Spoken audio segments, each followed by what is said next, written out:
I never thought I would be chasing child predators. It was 2 years ago when our team intercepted conversations between a 12-year-old girl and a 40-year-old pedophile. He wasn't just talking to her, he was abusing her, coercing her, collecting images and videos, and no one in her life, her parents, sixth grade teacher, or friends, knew what was happening. I have a sixth grader of my own. I have 3 kids, actually, but you don't have to be a parent to be devastated by this.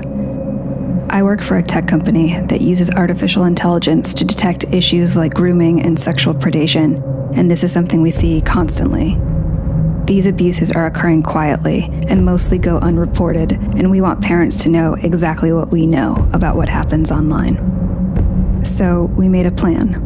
A man has been arrested for allegedly raping a 15-year-old that he met over Snapchat. Instagram has become the #1 social media site. At the top of the free download. We've also seen firsthand the predatory symbiotic relationship that exists between Instagram and Snapchat.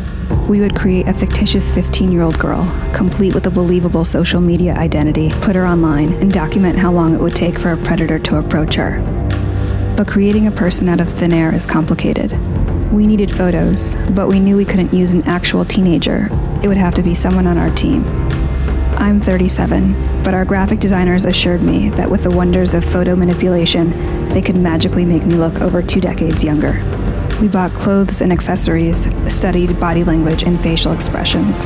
We methodically covered and edited signs of aging, wrinkles, weight shifts, and stretch marks. Meanwhile, we coordinated with federal, state, and local law enforcement.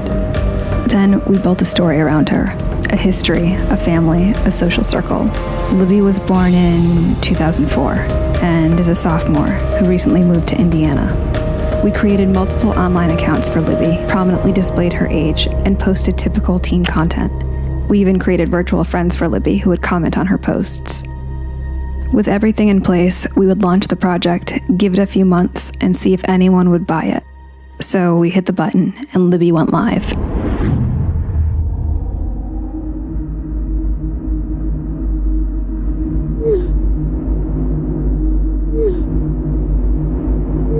Within the first hour of posting on Libby's accounts, 7 adult men contacted her.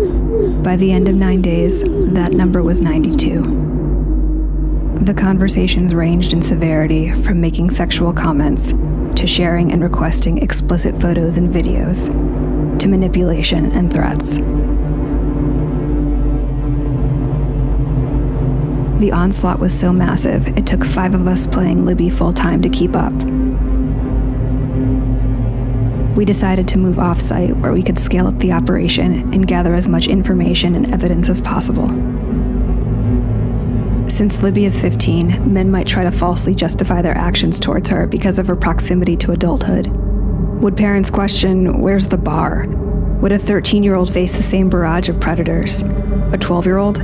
How young could it possibly go? The graphics team transformed me into 11-year-old Bailey. Bailey is afraid of the dark. She hasn't had her first crush yet. She's still prepubescent. A parent might assume Bailey would be insulated from any sort of predatory attack. We launched our 11-year-old persona online. 444 and go.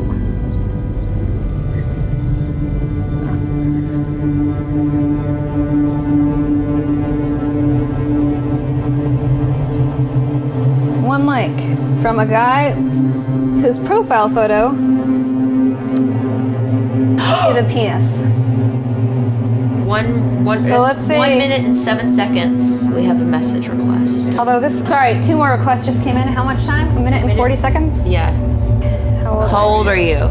You go to the profile, you know that is a child. It also says in the profile that the child is in 6th grade. Another one. It's just lighting up, like the inbox is just boom, boom, boom, boom.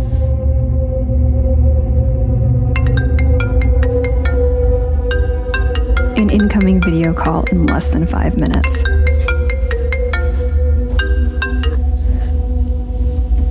I can't see you. Don't be shy. They all say don't be shy. Few parents know just how dangerous these platforms are for so many kids, so we brought some on site so they could see for themselves. 11-year-old Bailey's persona was approached with an even more disturbing level of manipulation and requests.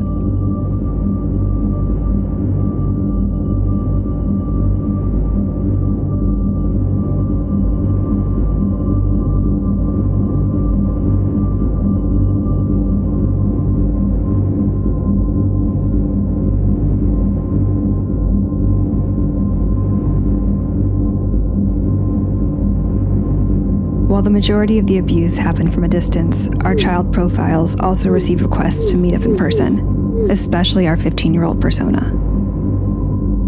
28-year-old Keith was relentless. Like the others, he took no issue with Libby's age. He shared explicit videos of himself. He treated the virginity of an underage girl as a prize to be stolen. It was a tough decision, but if Keith wanted to meet Libby in person, we would let him. We synced up with our law enforcement contacts, and within 24 hours, we were on the ground and ready to meet. We already had evidence of what he had done online, but was he willing to carry things out in real life? We knew 37-year-old me attempting to pass for 15-year-old Libby would be a challenge. But I would wear a hat, a lot of makeup, and a big sweatshirt, and see if he showed up.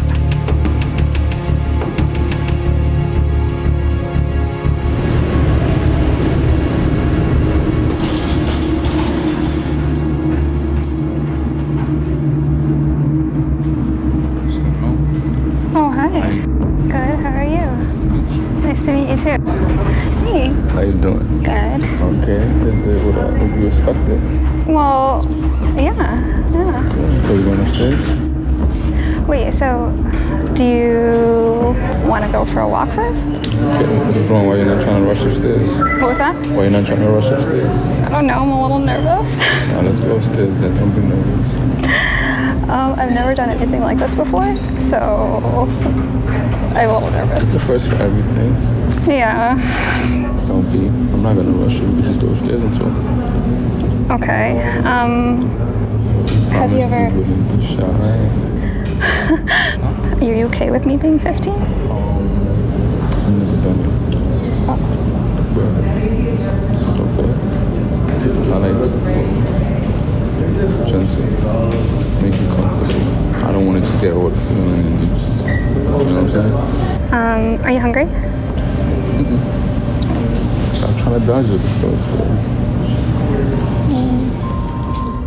Cyber tips coming in from the National Center for Missing and Exploited. BARC turns over these potential child predators to the National Center for Missing and Exploited Children. Using the app has led to arrests like this one in Florida last year. The brutal reality is that a predator doesn't have to be in the same room, building, or even country to abuse a child. Libby and Bailey may not be real, but they represent countless children who are being sexually and psychologically abused, both online and in real life. I think about how I would have felt as a young, impressionable child.